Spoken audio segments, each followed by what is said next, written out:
हाय दोस्तों, कैसे हो आप सब। आज हम लोग बीजीय व्यंजक का लगभग 80% को क्या कर देंगे, समाप्त कर देंगे। ठीक है, बीजीय व्यंजक में आप लोगों को पीछे पद, पद का घात, पद का गुणांक, बहुपद, ये सब बता दिए थे। अब इसमें ये देख लेते हैं कि बहुपद बहुपद चेक करने के लिए क्या करेंगे। बहुपद चेक करने के लिए हमको दो चीज़ याद रहना चाहिए। दो चीज़ क्या क्या है कि उसका घात क्या नहीं होना चाहिए, पूर्णांक मतलब भिन्न में नहीं होना चाहिए। उसका घात किस में नहीं होना चाहिए, भिन्न में नहीं होना चाहिए। और उसका घात ऋणात्मक नहीं होना चाहिए, तो वो क्या कहलाएगा, बहुपद कहलाएगा। अगर इन दोनों रूलों का फॉलो कर रहा है तो वो क्या नहीं होगा, बहुपद नहीं होगा। ठीक है, तो आप लोग वीडियो में एंड तक बने रहो। ठीक है, आप लोगों को A to Z जितने भी क्वेश्चन रहेगा सबको करवाएंगे, जहाँ तक का हो पाएगा आज। ठीक है, तो अब देख लेते हैं कि बहुपद का पहचान कैसे करेंगे। बहुपद का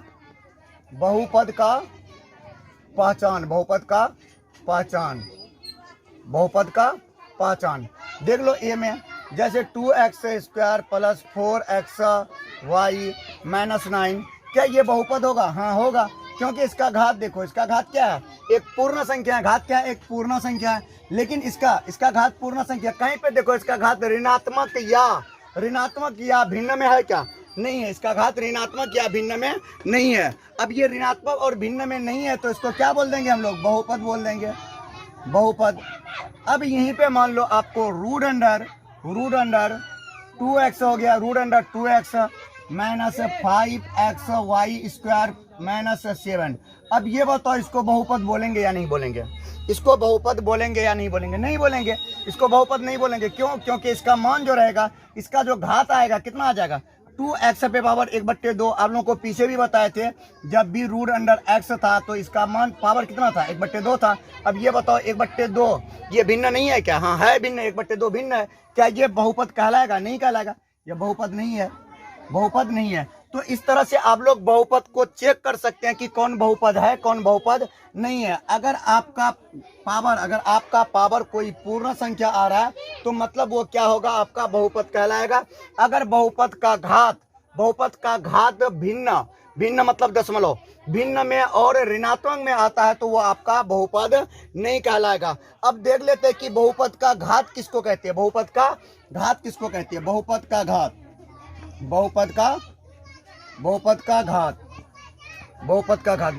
घात किसको कहेंगे?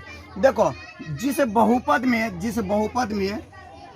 में सर्वाधिक घात ही क्या कहलाता है, बहुपद का घात कहलाता है। जैसे यहाँ पे पूछ लिया जाए इसी क्वेश्चन में आपको कि बहुपद का घात क्या होगा, तो बहुपद का सर्वाधिक घात ही क्या होता है, बहुपद का घात होता है। सर्वाधिक घात देखो तो x का घात कितना है, 2 है, तो सर्वाधिक घात क्या कहलाएगा, बहुपद का घात कहलाएगा। जैसे ये नहीं, आपका और भी कुछ हो सकता है, 2xy पे power 9 plus 3xy minus 3yz का स्क्वायर प्लस 4a²। अब यहाँ पे देखो, इस बहुपद, यहाँ पे ये बहुपद है या नहीं है, बहुत सारा पद है तो ये बहुपद है। अब ये बताओ, इस बहुपद में आपसे ये पूछ लेगा कि ये बताओ इस बहुपद का सर्वाधिक घात क्या होगा, तो क्या बताएं, बहुपद का जो सर्वाधिक, ये पूछेगा, सर्वाधिक घात भी वही होगा, बहुपद का घात भी वही होगा। अगर आपसे ये पूछ लिया जाए कि इस बहुपद का घात कितना होगा, तो बहुपद का सर्वाधिक घात ही क्या होता है, बहुपद का घात होता है। तो देखो तो सर्वाधिक घात वाला पद कौन सा है, ये वाला है। तो यहाँ पे क्या लिखेंगे, इस बहुपद का सर्वाधिक घात क्या होगा, इस बहुपद का घात बराबर कितना हो जाएगा, 9 हो जाएगा। नीचे आप लोग एक स्टार देकर के लिख लिया करोगे कि बहुपद का अधिकतम घात ही क्या कहलाता है, बहुपद का घात कहलाता है।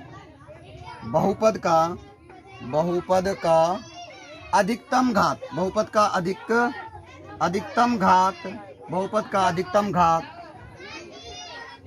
अधिकतम घात ही बहुपद का घात कहलाता है, बहुपद का घात कहलाता है। ये समझ में आ गया। बहुपद का घात किसको कहेंगे, बहुपद का पहचान करने के लिए भी बता दिए। अब बहुपद का घात ही बता दिया, अगर किसी बहुपद में जो सर्वाधिक घात होगा वही क्या होगा, बहुपद का घात होगा। अब देख लेते हैं हम लोग बहुपद का मानक रूप। बहुपद का मानक रूप किसको कहेंगे। ठीक है, बहुपद का मानक रूप, ये समझ में आ गया। देख लीजिए आप लोग, देख लीजिए। अब देख लेते हैं बहुपद का मानक रूप, मिटा दे इसको। बहुपद का मानक रूप,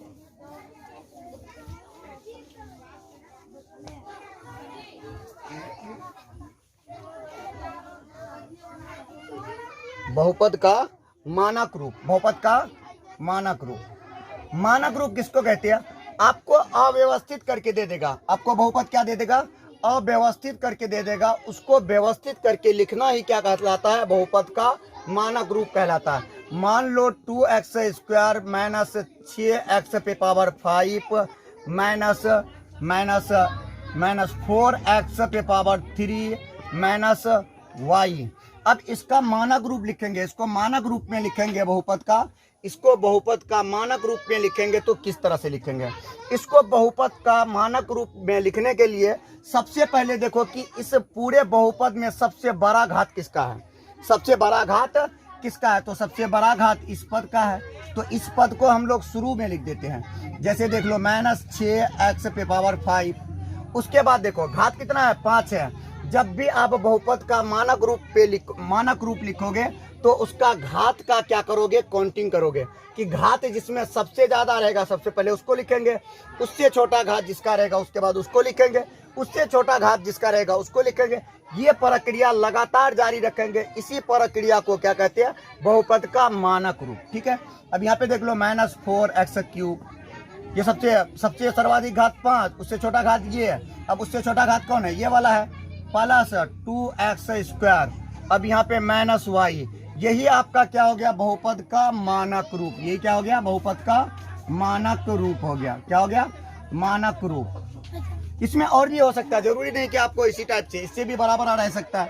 9a पे पावर 12 प्लस 3b पे पावर 2 माइनस 8x पे पावर 5 ही रहने देते। ठीक है, माइनस 7y पे पावर 9। अब इस बहुपद का मानक रूप लिखना है, इस बहुपद का मानक रूप लिखना है। तो मानक रूप लिखने के लिए आपको क्या बताएं? नहीं देंगे यहाँ पे 12 नहीं देंगे, 6 दे देते हैं। कितना दे दिया? 6 दे दिए। अब बताओ बहुपद का मानक रूप कैसे लिखेंगे? कुछ भी रहेगा फिर भी हम लोग लिख सकते हैं। अब इस पूरे बहुपद में आप ये देखो कि सर्वाधिक घात किसका है? तो सर्वाधिक घात इसका है। सर्वाधिक घात किसका है? सर्वाधिक घात इसका है। तो इसको लिखो माइनस 7y पे पावर 9। उसके बाद देखो इससे छोटा घात किसका है? 9 से छोटा घात कौन है? 9 से छोटा घात ये वाला है, इसको लिखो प्लस 9a पे पावर कितना है? 6 है। अब इससे छोटा वाला 6 से छोटा घात कौन है? ये वाला है 6 से छोटा घात। अब क्या लिखेंगे? माइनस 8x पे पावर 5। उसके बाद उससे छोटा घात किसका है? इसका है, इसको लिखो प्लस 3b पे पावर 2। और भी कोई बचा? देखो तो, और कोई नहीं बचा। इसी पूरे प्रक्रिया को क्या बोल देंगे हम लोग? बहुपद का मानक रूप। बहुपद का क्या बोल देंगे? मानक रूप। एक बार आप लोग अच्छा से देख के समझ जाओ। मानक रूप किसको कहेंगे? मतलब सबसे बड़ा, उसके बाद उससे छोटा घात, उसके बाद उससे छोटा घात। सबसे घात ही देखना है आपको, ये नहीं देखना है अचर पद को कि अचर जो है कितना बड़ा है। अचर को बड़ा नहीं देखना है, हमको सिर्फ घात को देखना कि घात सबसे बड़ा कौन है। जो सबसे बड़ा घात रहेगा पहले उसको लिखेंगे, उसके छोटा जो रहेगा उसके बाद उसको लिखेंगे, उससे छोटा जो रहेगा उसको लिखेंगे। ये प्रक्रिया लगातार जारी रखेंगे जब तक कि सबसे छोटा वाला संख्या को न लिख दें। उसी प्रक्रिया को क्या कह देंगे हम लोग? बहुपद का मानक रूप कह देंगे। उम्मीद है ये आप लोगों को समझ में आ गया होगा। समझ में आ गया तो इस टाइप का जितना भी रहेगा सबको क्या कर सकते हैं हम लोग? मानक रूप सबका आराम से लिख सकते हैं। ठीक है, अब इसको मिटा दें। चलो मिटा देते हैं। अब बहुपद का क्या देखना है? बहुपद को जांच करने के लिए भी देख ले कि बहुपद को कैसे जांच करेंगे कि बहुपद है या नहीं है। ठीक है, इसको मिटा देते हैं। देखो पद के आधार पर भी देख लेती है। अब देख लेते हैं कि घात के आधार पर बहुपद कितने तरह का होगा। आप लोग अच्छा से इसको याद रखना। अगर एक घात है, अगर पावर पद में किसी बहुपद में घात 1 है तो वो एक घाती कहलाएगा। अगर घात 2 है तो द्विघाती कहलाएगा। यहाँ पे लिख देते हैं एक घाती। अब घात के आधार पे देख लेते हैं घात के आधार पर बहुपद कितने प्रकार के होते हैं। जिसमें जितना घात रहेगा वो उतना घाती बहुपद कहलाएगा। घात के आधार पर बहुपद कितने प्रकार के होते हैं? अनगिनत। घात के आधार पर बहुपद, घात के आधार पर बहुपद। ठीक है, एक घाती बहुपद, एक घाती बहुपद। ठीक है, द्विघाती बहुपद, द्विघाती द्विघाती बहुपद, द्विघाती बहुपद। ठीक है, अगला त्रिघाती बहुपद, त्रिघाती बहुपद, बहुपद। चतुर्थ घाती, चतुर्थ घाती, चतुर्थ घाती बहुपद। पंचघाती, पंचघाती, पंचघाती बहुपद, बहुपद। षष्ठघाती, षष्ठघाती बहुपद, षष्ठघाती बहुपद। हम लोगों को देखो ये बहुत ही सिंपल है, षष्ठघाती बहुपद, ये बहुत ही क्या है, सिंपल है। आपको कोई एक भी पता रहेगा, सबको देख करके बता सकते हो। ठीक है, एक घाती बहुपद किसको कहेंगे, द्विघाती किसको कहेंगे, त्रिघाती किसको कहेंगे। जिस बहुपद में पद का घात एक रहेगा उसको क्या बोलेंगे, एक घाती बोलेंगे। जैसे 2x + 5। यहाँ पे देख लो बहुपद में, इस बहुपद में चर राशि का अधिकतम घात कितना है, चर राशि का अधिकतम घात एक है, तो ये क्या कहलाएगा, एक घाती कहलाएगा। सिर्फ यही नहीं होगा, सिर्फ यही नहीं होगा, और भी हो सकता है ना, 7x + 9y + a। यहाँ पे सभी चर राशि का घात कितना है, एक है, तो इसको क्या बोल देंगे हम लोग, एक घाती बोल देंगे। इस तरह का आपका बहुत सारा हो सकता है, आपको एक दो एग्जाम्पल लेके बताते हैं, बाकी आप लोग खुद समझ सकते हो। ठीक है, अगला देख लो, द्विपदी किसको बोलेंगे, जिस बहुपद का अधिकतम घात, जिस बहुपद का अधिकतम घात 3 रहेगा उसको क्या बोलेंगे हम लोग, त्रिघाती बहुपद बोलेंगे। जैसे में देख लो 2x पे पावर, यहाँ पे त्रिघाती है, द्विघाती है, द्विघाती, 2x² + 9y² + 7। अब ये बताओ ये पूरा बहुपद क्या कहलाएगा, ये पूरा बहुपद द्विघाती कहलाएगा। अगर यहाँ पे घात नहीं रहेगा तब भी वो क्या कहलाएगा, द्विघाती ही बहुपद कहलाएगा। यहाँ पे देख लो पूरे बहुपद में सर्वाधिक घात कितना है, 2 है, तो सर्वाधिक घात ही क्या होता है, बहुपद का घात होता है। तो सर्वाधिक घात 2 है, तो इसको क्या बोल देंगे हम लोग, द्विघाती बहुपद, द्विघाती हो गया। ऐसे भी हो सकता है 9a² + 7ab² + 6y², ये सभी क्या कहलाएगा, जितने भी स्क्वायर वाला दिखेगा उसको क्या कह देंगे, द्विघाती कह देंगे। त्रिघाती उसको कहेंगे कम से कम एक पद का घात 3 रहेगा, तो उसको क्या बोल देंगे, त्रिघाती बोल देंगे। यहाँ पे भी देख लो एक पद का घात कितना था, 2 था, तो इस पूरे को क्या बोल दिए, द्विघाती बोल दिए। इस पूरे पद में घात कितना है, चर राशि का 1 है, तो एक घाती बोल दिए। इस पूरे में भी घात 1 है, तो उसको क्या बोल दिए, एक घाती बोल दिए। उसी तरह से त्रिघाती भी क्या होगा, अगर चर राशि का घात कितना रहेगा, 3 रहेगा, तो उसको क्या बोल देंगे, त्रिघाती बोल देंगे। ठीक है, +7x + 9y, ये भी क्या होगा, त्रिघाती होगा। और भी देख लो, और भी देख लो, a पे पावर 3 + b + c, ये भी क्या कहलाएगा आपका, त्रिघाती ही कहलाएगा। ये सभी क्या कहलाएगा, त्रिघाती बहुपद कहलाएगा। समझ में आ रहा ना, त्रिघाती बहुपद कहलाएगा। अब चतुर्थ घाती, अगर आपको मान लो x पे पावर 4 + y पे पावर 2 + y, अब यहाँ पे बताओ कितना घाती है, ये भी चतुर्थ घाती कहलाएगा, क्योंकि अधिकतम घात कितना है इसका, 4 है, अधिकतम घात कितना है, 4 है, तो ये क्या कहलाएगा, चतुर्थ घाती कहलाएगा। और भी देख लो, a पे पावर 4 + b पे पावर 2 + c पे पावर 2 + x, तो ये भी क्या कहलाएगा, चतुर्थ घाती कहलाएगा। मतलब बहुपद में जो अधिकतम घात रहेगा, बहुपद में जो अधिकतम घात रहेगा वही क्या कहलाएगा, बहुपद का घात कहलाएगा। अगर अधिकतम घात 1 है तो एक घाती, अगर अधिकतम घात 2 है तो द्विघाती, अगर अधिकतम घात 3 है तो त्रिघाती कहलाएगा। अगर अधिकतम घात बहुपद का 4 है तो चार घाती, 5 है तो पंचघाती, 6 है तो षष्ठघाती। यही प्रक्रिया लगातार जारी रहेगा, जितना पद में घात बहुपद का घात रहेगा वो उतना घाती कहलाएगा। उम्मीद है कि घात के आधार पर आप लोग बहुपद समझ गए होंगे। इसको अच्छा से एक बार देख लीजिए, इसके आगे फिर से बता रहे हैं हम लोग को, ठीक है।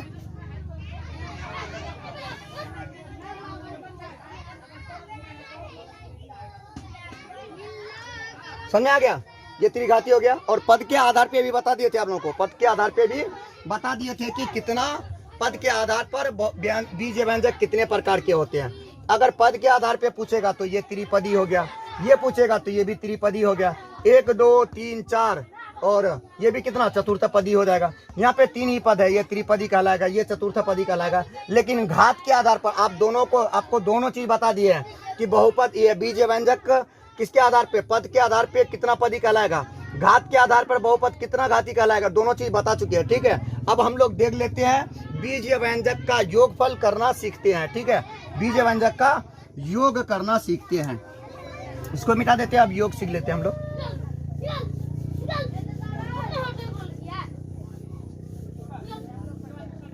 जरा सा भी मिस्टेक नहीं करना, सारा क्वेश्चन समझ में आएगा। बस आप फोकस करके देखा करो कि बना कैसे कैसे रहे। ठीक है, अब क्या करना है, बीज बहुपद का योग या बीज व्यंजक का योग। बीज व्यंजक बीज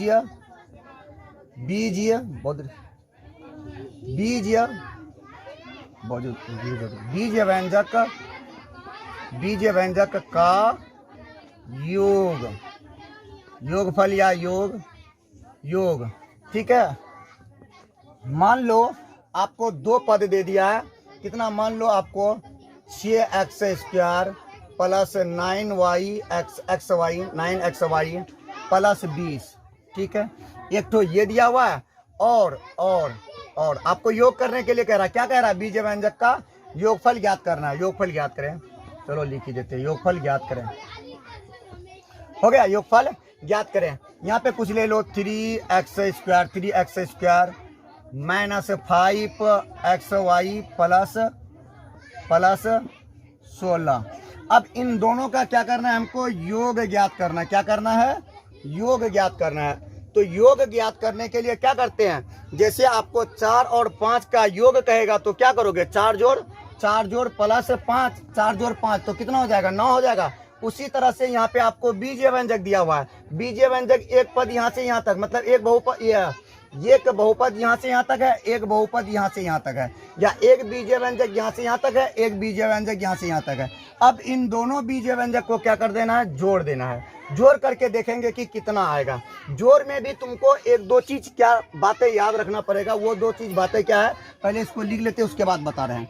6x² प्लस 9xy प्लस 20 और हमको क्या कह रहा है, इसमें जोड़ने के लिए कह रहा है, plus 3x² minus 5xy plus 16। अब देखो यहाँ पे क्या लॉजिक लगाओगे कि सबसे पहले आप यहाँ पे ये देख लो कि जात किसका किसका समान है। सिर्फ और सिर्फ x वाला जात, सिर्फ और सिर्फ x वाला जात देखो कहाँ कहाँ पे है, x वाला जात यहाँ पे और x वाला जात यहाँ पे। इन दोनों का जात समान है, जात भी, और साथ ही साथ जब भी आप जोड़ और घटा करोगे, साथ नीचे लिख देते हैं आपको, योग तथा घटाव करने के लिए, योग किसका, बीज व्यंजक का, ऊपर लिख दिए हैं, योग तथा घटाव करने के लिए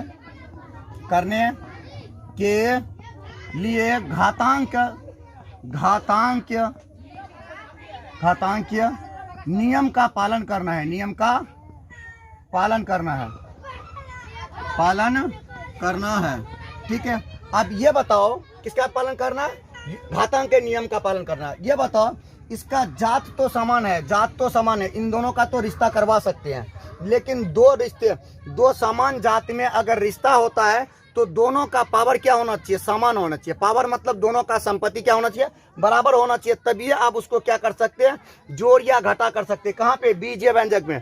बीज व्यंजक क्या कहता है, अगर किसी का जात समान है, बीज व्यंजक क्या कहता है, अगर किसी का जात समान है, हम उससे रिश्तेदारी कर सकते हैं, लेकिन उसका क्या होना चाहिए, पावर भी मेरे से क्या होना चाहिए, बराबर होना चाहिए, तभी हम उससे रिश्ता जोड़ सकते हैं या रिश्ता तोड़ सकते हैं। रिश्ता जोड़ने का मतलब जोड़ कर देंगे, रिश्ता तोड़ने का मतलब अंतर कर देंगे।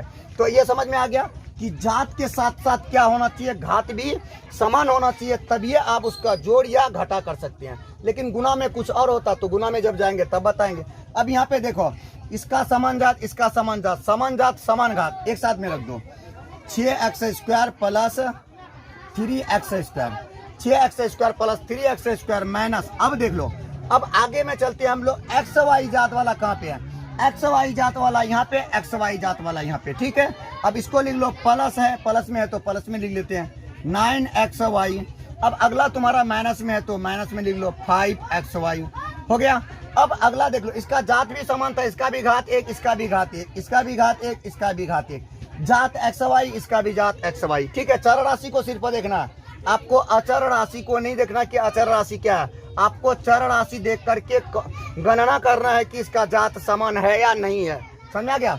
अब देख लो अगला में, ये भी अचर, ये भी अचर, ये भी अचर, ये भी अचर। जब दोनों अचर है तो इन दोनों को एक साथ में रख सकते हैं। हाँ रख सकते हैं, इन दोनों से भी जोड़ घटा कर सकते हैं ना, इन दोनों का जात समान है। अब क्या करना है, इनका जात समान और घात भी समान, दोनों को क्या कर सकते हैं, दोनों का ब्याह करवा देते हैं। कितना हो जाएगा, 6 3 9 एक्स स्क्वायर।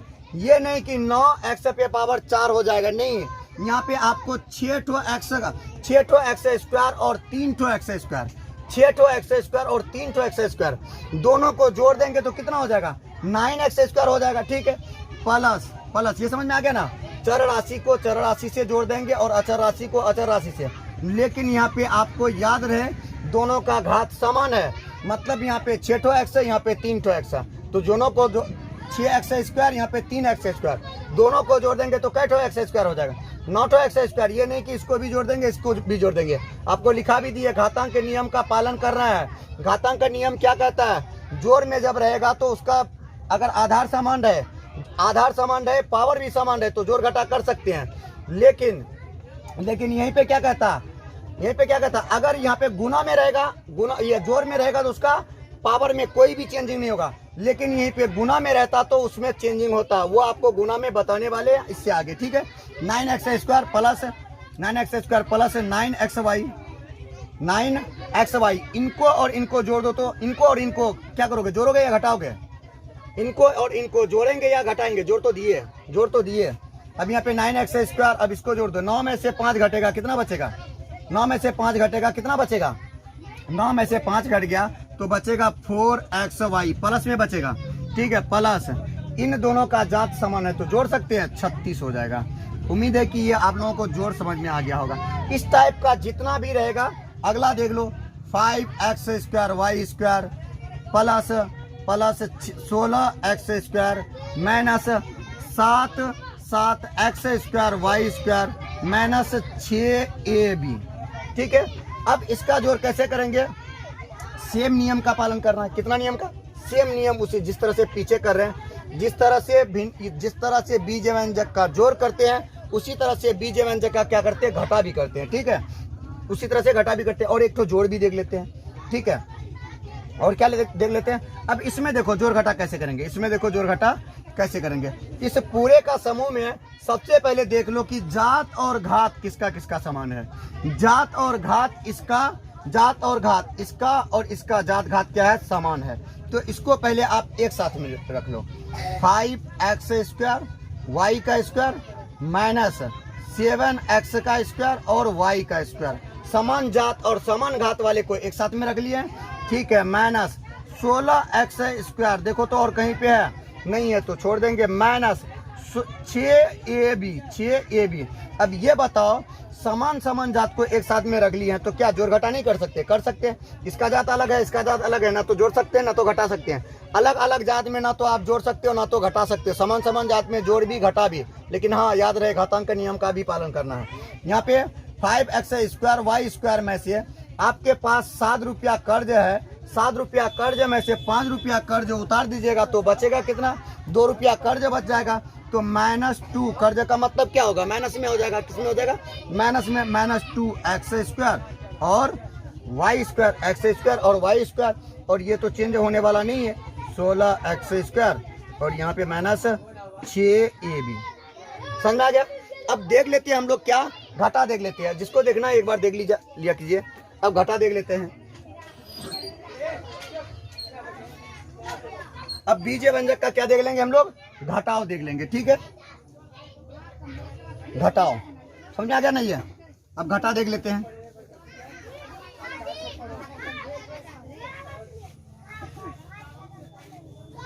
देखो घटा कैसे करेंगे, उसी को ले लेते हैं, उसी को क्या करते हैं, इसी को ले लेते हैं, उतना को ही लो, 6 X square plus 9 X Y plus 20 और यहाँ पे जोड़ना था, यहाँ पे क्या करना है, अंतर है, घटाओ।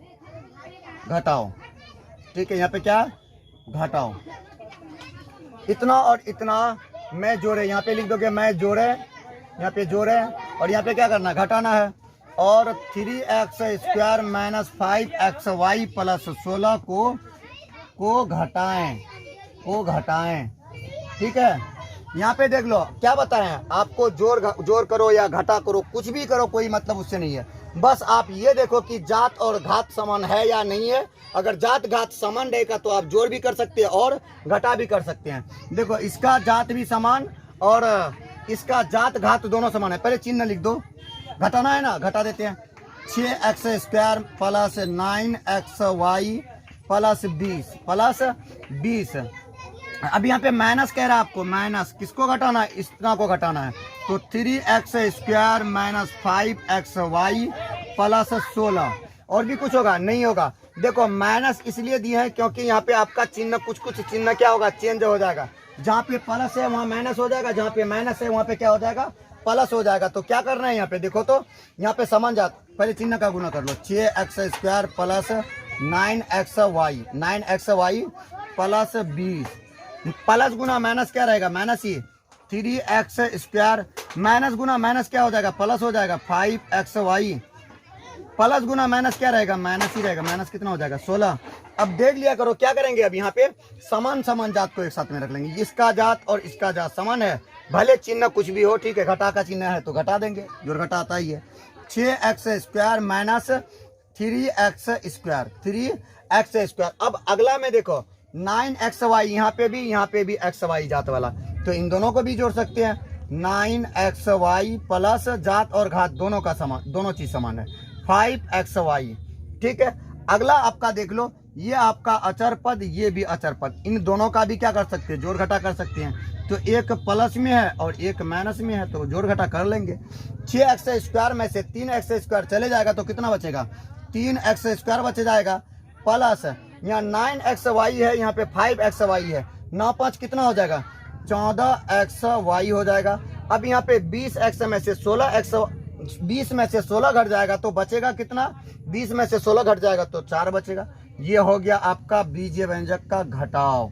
ये बीजीय व्यंजक का क्या हो गया, घटाव। उम्मीद है आप लोगों को यहाँ तक पूरी तरह से कॉन्सेप्ट क्लियर होगा। ठीक है, अगर आपको कहीं पे समझ में नहीं आता है तो आप लोग कमेंट भी करके बता सकते हैं कि यहाँ पे समझ में नहीं आया। उस टॉपिक को हम दोबारा भी वीडियो में क्या कर देंगे, दोबारा उसका चर्चा कर देंगे। ठीक है, अगर आपको वीडियो अच्छा लगता है तो लाइक भी कर दिया करो यार, शेयर भी कर दिया करो, ताकि आपको बेहतर क्वेश्चन लेकर के आपको समझा सकें।